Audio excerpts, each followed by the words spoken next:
பயப்படாதே மகனே, நம்பிக்கை கொள், எல்லாம் சரியாகிவிடும். கலங்காதே மகனே, நான் உன் கூடவே இருக்கிறேன். மகனே, மகளே, ஏன் இவ்வளவு கலக்கம்? உன் உள்ளத்தின் பாரத்தை நான் அறிவேன். உலகம் உன்னை கைவிட்டதாக நீ நினைக்கலாம், ஆனால் நான் உன்னை ஒருபோதும் கைவிடுவதில்லை.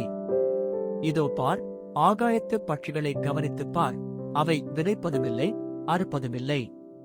பரலோக தந்தை அவைகளையும் பிழை பூட்டுகிறார் என்றால், அவற்றை விட விசேஷித்து நீ எனக்கு எவ்வளவு முக்கியம்? உன் கண்ணீரை துடைத்துக்கொள். நீ பலவீனமாக இருக்கும்போதுதான் என் பலம் உன்னில் பூரணமாக விளங்கும். உன் பாதையில் வெளிச்சமாக நான் இருப்பேன். புயல் ஓய்ந்து போகும், அமைதி மீண்டும் வரும். உனக்கான எனது வாக்குறுதிகள்.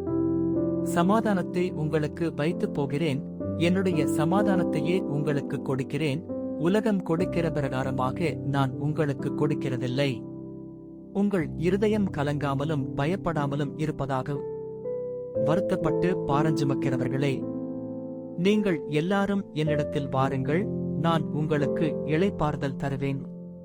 இதோ, உலகத்தின் முடிவு பரியந்தம் சகல நாட்களிலும் நான் உங்களுடனே கூட இருக்கிறேன். தைரியமாயிரு, நான் உலகத்தை ஜெயித்தேன், நீயும் ஜெயிப்பாய். எழுந்து நட, நான் உன் கைகளை பிடித்துக் கொள்கிறேன். என் பிள்ளையே, ஆமாம் என்று நீ சொல்லும் அந்த ஒரு வார்த்தையில் உனது முழு நம்பிக்கையும் இருப்பதை நான் காண்கிறேன். வாழ்க்கையின் போராட்டங்கள் உன்னை சோர்ந்து போகச் செய்தாலும் நான் உனக்கு கொடுக்கும் பலம் குறையாது. பழையவைகள் ஒழிந்து போயின, எல்லாம் புதிதாயின என்று நான் சொன்னது உன் வாழ்விற்கும் பொருந்தும். இன்று ஒரு புதிய தொடக்கமாக இருக்கட்டும்.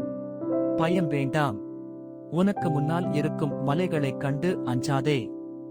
நீ விசுவாசத்தோடு இருந்தால் அந்த மலைகளும் பெயர்ந்து போகும். உன்னை உள்ளங்கைகளில் வரைந்து வைத்திருக்கிறேன். உனக்கு எதிராக வரும் எந்த ஆயுதமும் வாய்க்காதே போகும். நிச்சயமாகவே முடிவு உண்டு, உன் நம்பிக்கை வீண் போகாது.